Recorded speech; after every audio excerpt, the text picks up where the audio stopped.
Saya tunanetra satu-satunya di keluarga, saya 5 bersaudara dan alhamdulillah saya anak keempat tapi yang pertama S2. Ya, ibu saya ibu rumah tangga dan bapak saya tukang tambal ban. Tak ada kata menyerah dan berputus asa dalam keterbatasan. Alfian Andika Yudhistira merupakan disabilitas netra yang berhasil menuntaskan pendidikannya sampai jelang S2. Saat ini Alfian bekerja sebagai aparatur sipil negara atau ASN di Kementerian Desa. Tidak banyak anak muda seperti Alfian yang bisa adaptasi dalam dunia birokrasi. Di tengah keterbatasan, Alfian memiliki tekad yang besar untuk menimba ilmu. Setelah menghadapi lika-liku yang panjang, ia menuntaskan studi magisternya di Universitas Airlangga Surabaya. Ia berhasil menjadi anak satu-satunya yang lulus S2 di tengah keluarga besarnya. Alfian merupakan anak keempat dari ayah seorang tukang tambal ban dan ibu rumah tangga biasa. Bagaimana kisahnya? Simak selengkapnya dalam Sah Selalu Ada Hikmah bersama Kong Dennis Lim. Sah Selalu Ada Hikmah. Assalamualaikum warahmatullahi wabarakatuh. Kali ini kita pasti kedatangan orang-orang hebat yang sekarang ini dengan keterbatasannya, kekhususan, kespesialan dari Allah, tapi lulus bahkan nggak cuma S1, S2 di Universitas Airlangga. Ini mana nih orang-orang Surabaya yang pengen kuliah di situ atau bahkan sedang kuliah di situ. Dan juga nggak cuma itu, nggak cuma lulus, akhirnya viral, pidato kelulusannya juga viral, Masya Allah. Dan juga padahal dulu perjuangannya, dulu profesi ayah beliau waktu itu sempat jadi tambal ban. Tapi ya nggak menghalangi, sekarang udah sukses, bahkan menjadi inspirasi. Kita bakal belajar dengan beliau ya. Ini adalah Mas Alfian Andika Yudhistira. Assalamualaikum warahmatullahi wabarakatuh. Waalaikumsalam warahmatullahi wabarakatuh. Sehat gimana? Alhamdulillah sehat. Alhamdulillah, alhamdulillah. Dan tahu nggak kalian, ini beliau datang ke sini sendiri. Iya betul. Kondisinya seperti ini. Pertanyaannya jadi banyak banget, Masya Allah ya. Itu saya mau tanya dulu ya, yang video viral itu momen pas ngapain tadi itu tuh? Itu sebetulnya itu spontanitas. Jadi saya wisuda S2 kemarin bulan Desember. Masya Allah. Kebetulan memang waktu itu saya kan dulu masuk UNER itu tunanetra pertama gitu ya. Jadi Pak Rektor yang mengikuti terus perkembangan saya gitu kan. Oh, dipantau ya? Dipantau terus. Jadi kemarin pas lulus S2 ketahuan, wah ini wisuda juga ini orang gitu kan.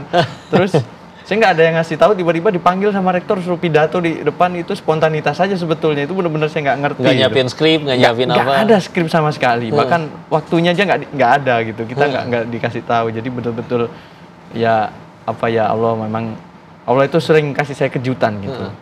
Jadi ya udah, ya kan pilihannya cuma maju kok. Maju doang. Cuma maju. Ya kan sebetulnya maju doang, turun lagi. Ya makanya jadi ya udah.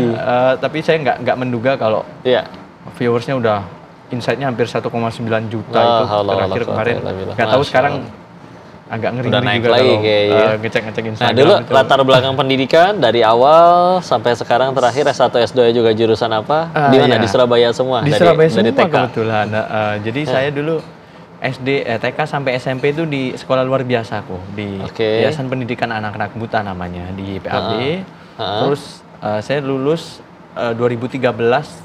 Waktu itu tingkat SLB se-Jawa Timur saya alhamdulillah dapat 5 besar dan 6 tertinggi ya. Masya Allah. Itu sama Gubernur Provinsi Jawa Timur dapat piagam. Terus SMA-nya saya di SMA Negeri 8 Surabaya. Di negeri ya? Negeri.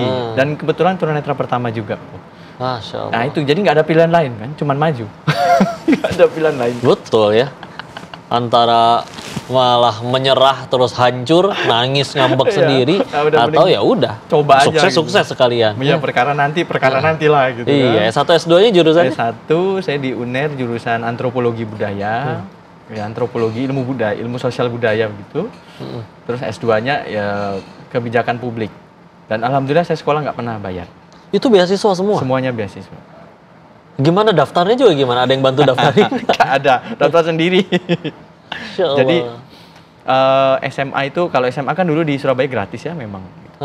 Terus waktu mau S1 itu kan orang tua saya bilang, Alfian kalau kamu mau kuliah tolong cari beasiswa ya, karena ayah sama mama udah nggak bisa biayain lagi itu kan. Waktu itu emang kondisi juga kan emang nambal waktu itu. Nambal ban, terus udah serabutan lah ya, kadang ngecat rumah orang lah, udahlah seada-adanya lah gitu.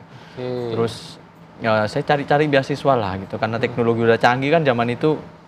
Saya cari di internet, ada nih bidik misi gitu kan. Ntar dulu ngelihat internet itu gimana? Iya. Alfian ceritanya handphone apa segala chatting. Tadi katanya lihat YouTube juga. Oh iya. Iya raketo kerungu doang gimana? Bisa praktekin nggak? Gimana kalau handphone? Boleh. Jadi kita handphone tuh. Ini handphone. Iya. Nah saya itu jadi kita sekarang teman-teman tunanetra, ini ada suaranya ya. Nah, kalau kode ini lihat ini apa layarnya? Gelap doang. Gelap ya. Gelap ya.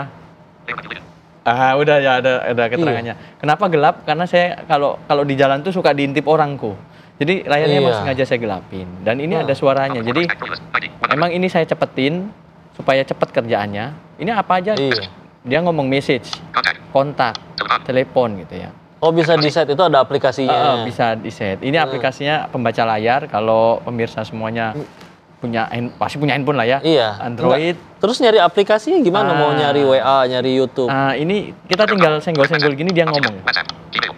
Sampai ketemu nanti WhatsApp gitu. WhatsApp nih misalnya nih kita buka. Apa? Nah, Mas Alfian, kalau saya bilang warna putih, warna merah, warna biru kan nggak kebayang kan merah, biru, hitam itu kayak gimana? Betul. Karena kan seumur hidup izin ya. Berarti seumur hidup lihatnya hitam doang kan? Hitam juga ya. Bagi saya tidak ada hitam dan tidak ada putih kok. Ya karena nggak ada pembandingnya. Betul, karena tidak ada pembandingnya. Makanya saya tuh agak ini juga ya, ini cerita lucu juga ya. Kan banyak orang ngeyel ya, itu yang kamu lihat hitam gitu. Yang kamu lihat itu hitam. Woi, mana tahu aku hitam mana putih aja aku nggak tahu gitu. Iya, nggak ada pembandingnya. Ini bisa, laptop bisa, chattingan bisa, ngebales. Itu duit juga bisa tahu duit? Wah, duit, maaf, ini duit. Wajib duit tahu ya. Nah, ini ya, namanya aplikasinya Cash Reader. Jadi kalau dia ini, kita 100.000. Dia ada sensornya gini. Kita coba lagi. Coba, kalau dibalik dia juga tahu, nggak mau dia. Nah ini kan. Dia ngasih tahu ini betul 100.000 gitu. 100.000. Rupiah doang atau bisa mata uang lain? Bisa diatur. Tergantung uangnya apa. Gitu. Tergantung juga. Nah, yang menjadi tantangan sebetulnya adalah semakin bagus handphonenya, ya semakin jelas ngomongnya. Itu tantangan yang paling besar. Dan Masya Allah, dan dari CV Mas Alfian ini kalau kita lihat banyak sekali pengalaman, prestasi, aktif mengajar juga, jadi manfaat bagi orang-orang yang juga memiliki keistimewaan dari Allah. Maka yuk lihat ya perjuangan beliau nanti kayak gimana, jangan kemana-mana, tetap di Selalu Ada Hikmah.